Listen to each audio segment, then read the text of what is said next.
Hey guys, this is Chris from Empire Bricks and welcome to another LEGO Star Wars set review. Today we're having a look at set 75177, the First Order Heavy Scout Walker. The set was released in 2017, it comes with 554 pieces, has 4 minifigures, and it retails for $49.99 in dollars and $59.99 in euros. So let's start off with a little bit of detail on the background of this set. It hasn't been that popular, some bad reviews or at least bad reputation because the actual vehicle didn't appear in the movie, or at least not in this form. Also, the price is kind of steep if you look at the piece count, although it's not too bad compared to some other sets. So, but mainly because it didn't appear in the movie, it was not that popular. It took me a while to get the set, but now I have it. I'm really happy with it. But as always, let's start with the minifigures first. There's 4 of them, of which the most important one is, of course, General Hux. Now, I didn't have this figure before, so really happy to have him. There is some simple printing, but on the other hand, he just wears a simple coat, so that's not too bad. There is printing on the legs, I can really appreciate that. Some minor details on the back.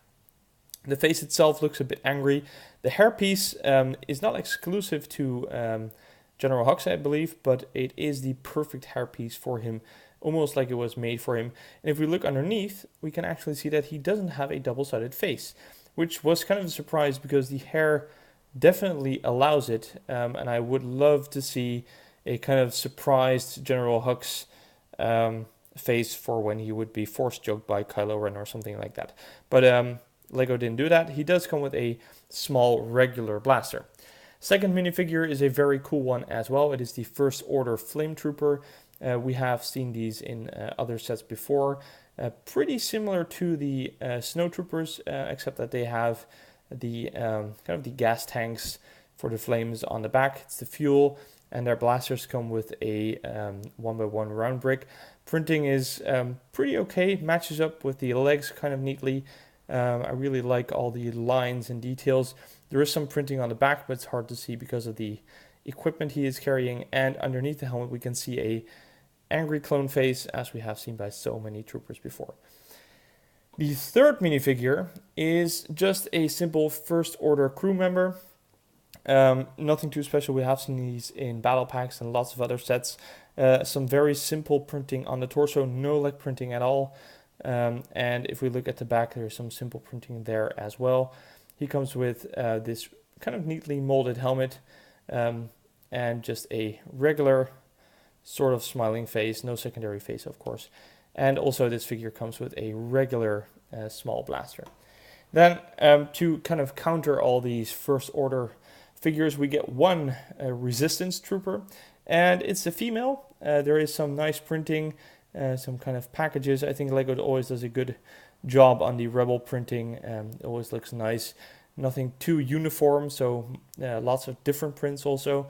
The back has kind of a hoodie going on, and a part of the pouch also visible on the back. The face is a female face, which is kind of neat to have. And she actually does get a secondary face, which is a very friendly face. I don't know why they did that, but I always can appreciate a secondary face.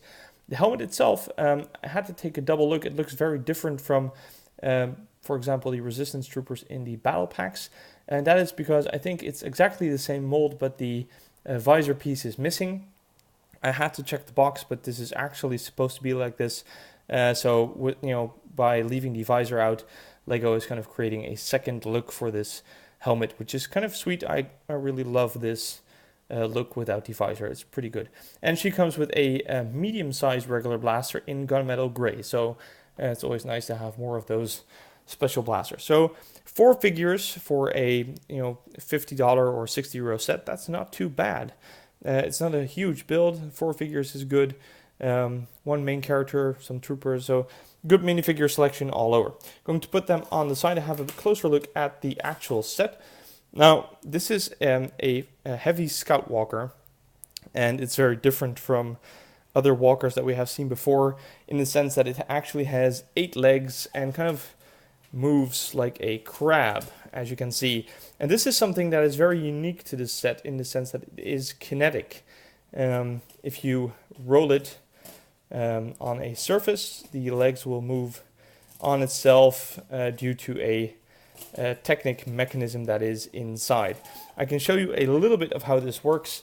There is 2 wheels on each side with these rubber tires giving a little bit of friction, and there's lots of beams connected to those wheels with a kind of click system. So every time this moves, it clicks the beam up and the legs move alternatively. So it's a very neat feature. I haven't seen anything like this before, and I would love to see Lego do more kinetic stuff to make sets really come alive. Just wondering about what you could do with a speeder or other kinds of walkers that kind of could move like this. So very neat, and something that I haven't seen before. It does make the build a little bit repetitive. You can imagine these 8 legs are nearly identical to one another, so this whole part and section of the build feels kind of repetitive, and by the time you get to the 5th, 6th, 7th, and 8th leg, you can almost do them without looking at the instructions. But nonetheless, it's a very interesting build on the down end. So looking at the more upper half of the build, there is where the cockpit resides and where some of the other functionalities are. So the look of it is very sleek. It looks like a very small cockpit, but you wouldn't believe maybe that this is actually equipped to have 2 people inside, so that's very cool. The look itself is kind of mean. It has this, it's hard to see in the dark, but there's this transparent red brick over there, giving it that really first order look. It has kind of a sun screen over the visor, so I don't know, the whole cockpit has a kind of unique look and feel to it, something that we haven't seen before, but still works for me. On the sides we have 2 of these spring-fired missiles, which kind of look strange because they stick out so much, but I understand why Lego has done that, although I would rather have seen the stud shooters on the side using much less space and having smaller details, because you would only fill this part. So design-wise, that's a small flaw in my eyes, but nothing too big. Then if we have a look at the actual cockpit, we can see that there is actually room for 2 people, or 2 minifigures at least. There's one over there and one over there. The front one has a kind of printed piece as a display and kind of looks through the red transparent brick. But I was totally surprised because I have seen vehicles with bigger kind of outer cockpits that actually just fit one minifigure, and this fits 2 quite easily in width and length. So that's a very good feature. There is some red detailing on the inside, giving it that distinct first order look. So actually overall it's not a bad set. If you look at the piece count, it's 550, it's $50 and 60 euros, so price isn't too bad. The build is actually quite unique with the kinetic system. It looks good. It has pretty okay minifigures, and at this moment, because the set has been released in 2017, there's loads of good deals on this set. You can get great discounts on it, making this a good buy at the moment. So I can really recommend picking this set up and adding it to your first order army.